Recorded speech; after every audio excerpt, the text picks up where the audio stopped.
Hey everybody, good evening. My name is Jamie Keneally. Thanks for tuning in to Call the Cops. And you want to talk about great shows, my God, if you could see what I'm looking at right now. Don't know if you know this, but the BPD, yes, the Boston Police Department, has the second best team, hockey team, I should say, in the world. Believe it, it's true. And I get probably three of the best guests you're going to find in studio tonight. They're our all-star panel. Brendan Walsh. You know Brendan Walsh, yeah, Nessa Zone. We'll bring him out in this. We can look at him now. Brendan Walsh, head coach Gerard McHale, and Darren Greeley. We'll get to these guys in a second, but before we bring them out and start talking about the silver medal and who they lost to, you're not going to believe who they lost to. But last night, police officer Stephen McNulty, he's assigned to District D4, I believe. He sang the national anthem before the Red Sox game, and let me tell you, if you missed it, this kid can sing. And Dave, I believe we have some videos, so let's take a listen to Officer Stephen McNulty singing the national anthem last night before the Red Sox game. This kid, he can bring it. Take a listen to this. Stephen McNulty.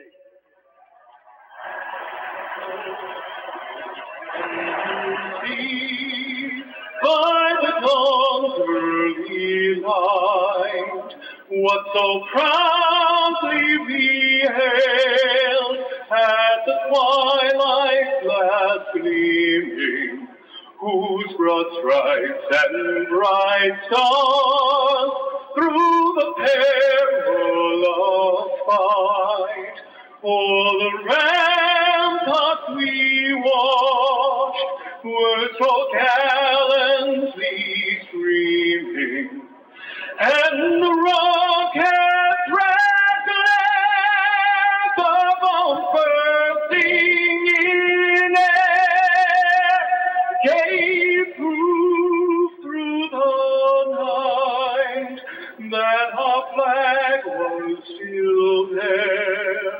Oh, say does that star-spangled banner yet wave o'er the land of the free and the home of the brave.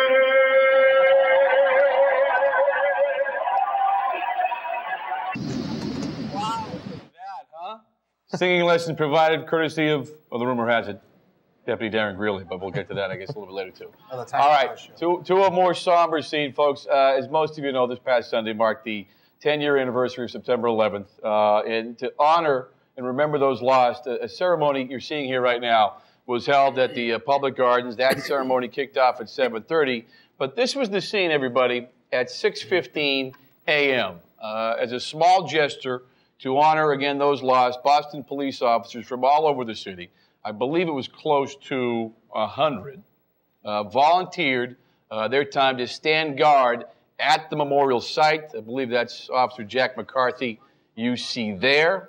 Officers, and this is pretty cool, were there from sunup, again, 6:15 a.m., from sunup to sundown.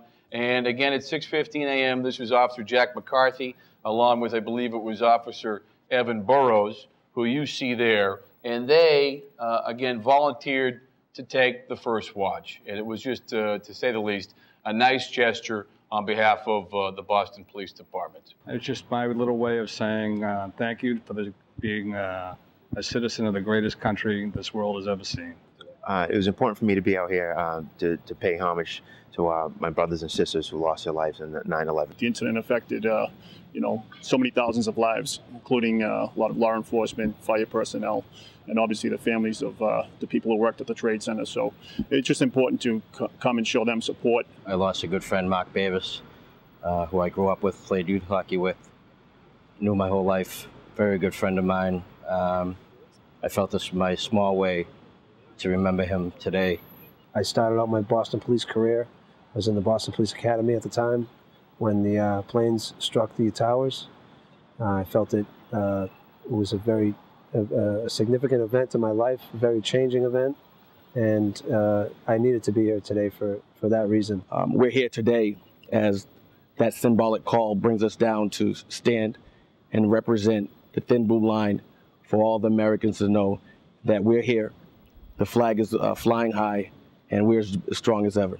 I'm very proud of the way that our brothers in public safety responded to that.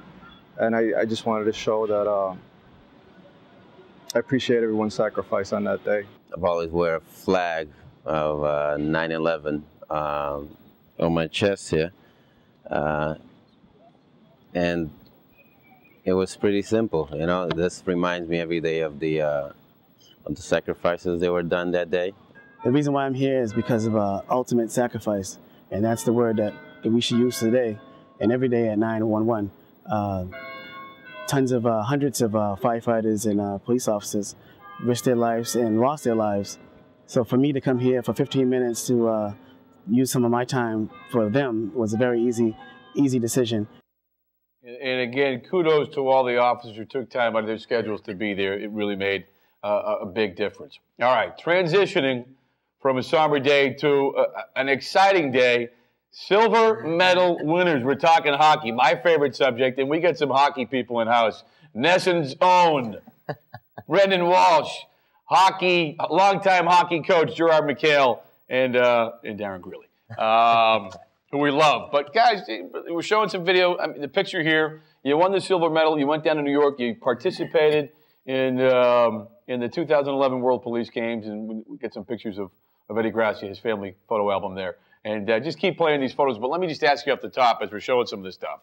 Brendan, I'm going to start off with you. How much fun was it to participate in these games? Well, I think when you look at what it meant, the fire and police, especially on this week of 9/11 remembrance, and to kind of be in that forum and be able to play hockey in that, and kind of be around people that we share this profession with. Was exciting, a lot of fun, and sportsmanship and competitiveness. Yeah. And it was really enjoyable. Gerard, were they cognizant of the 9/11 theme? The fact that it was in New York, was that a big part of the? Oh yeah, the whole theme of the of having it there this year was to run in sequence with the 9/11 events that were coming up, and incredible. Most of the people that were volunteers are retired.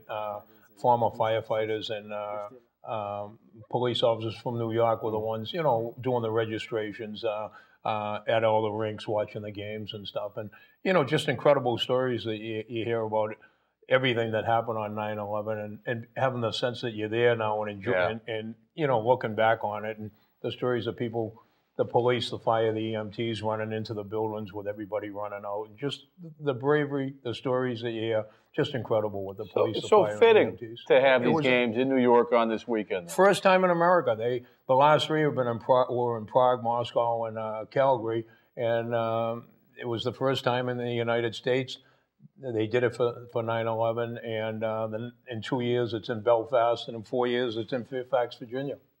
Belfast is going to be fun. How much fun was it for you to play? The right word? What's the word I'm looking for? Participate, play. You tell me. I'm giving you a hard time, but no. I mean, let me ask you this: how many athletes were there at the games this year? I think the number was anywhere between 25,000 and 30,000. Okay, so some couldn't make it because of Hurricane Irene, so it detracted some from getting there. But so you say 25, 30,000? I hear big deal. Was it when you guys showed up? Were you like, wow, this is something. This is legit. This is a big deal kind of thing going on here. Very well run, other than Hurricane Irene throwing a little wrench into it. But it was great. Little, problems with some of the scheduling because of flooding down there. But we worked through it, and we played well. And can't be more proud of these guys for the way they competed. You've played in some big games, Brendan. We discussed this earlier. National championship, couple of bean pots. And there's a picture of the team right there up on the screen as you're talking. I mean, you've played some competitive hockey. Mm-hmm. What was this like? Was this was it competitive down there? Was it some serious play, or what'd you think of it? I think once we kind of try to kind of get a semblance of what the tournament was going to be, because that was the first time we've ever been to that tournament. And I think after the first game, to kind of go out there, and it was, we had a kind of a competitive first game, but we had some players that could play, and we won that game. And then all of a sudden we started to see the other rosters and other teams, and I started to see some guys that I hadn't seen before, Todd Hall and Mike Palmerton. Mike Palmerton played at Boston University. Yep. Todd Hall was at UNH. There was some other guys on some of the Canadian teams that I played in the East Coast League and the American Hockey League that had some games up. So it started to scratch your head a little bit as we kind of went up the pyramid a little bit as we started to have some success. That some of the, this is real deal. This is the real deal, and all of a sudden you went from kind of all right, ho hum, and enjoying yourself to that really competitive fire for all of us to win this thing. Building off of what he's saying, Gerard. So you're seeing these teams, you're seeing the talent, you know the names. What are you thinking about your team's chances? I mean, obviously you got a hell of a roster there, but when you see the competition, you say to yourself, all right, this is going to be a good test for the boys. It is, and I just want to clarify one thing, Jamie. I'm the general manager and the coordinator for the team, and my brother Mark, offensive and defensive coordinator. Yeah, and my brother Mark, who's at home, he's the head coach, and he did a terrific, I think he was trying to call in. Yeah, he did. Okay, so that correction's been made. And he did a terrific job. You got to know when to shorten the bench and when to. Everybody gave it their all. I can remember one guy on the bench. Again, we blew through the first 3 games, 7-2 with. Then we had St. John's and New Brunswick. That's a team out of the province of Quebec that we beat 7-2. Then we have New Brunswick. We beat them 9-0. St. John's, New Brunswick. We move into the Norway team. Now we were all thinking that it's going to be. This is the first time the BPD's taken on a team from Norway. Exactly, and we come out 7-1 winners. Now you enter into the single elimination bracket once you do your 3 games. We get the 4th game. We play the Quebec Fire. It's a 4-3 game. We get the 5th goal, and then we get an open netter with a 6-3. The next game, we're playing the Royal Canadian Mounted Police out of Ottawa. It's a nail biter.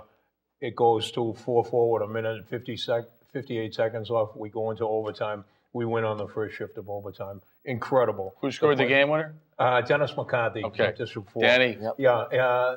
We'll break down who's playing in a second. People watching at home. Yeah. And I'll tell you, Jerry Cahill forced the puck in. Clifton McHale.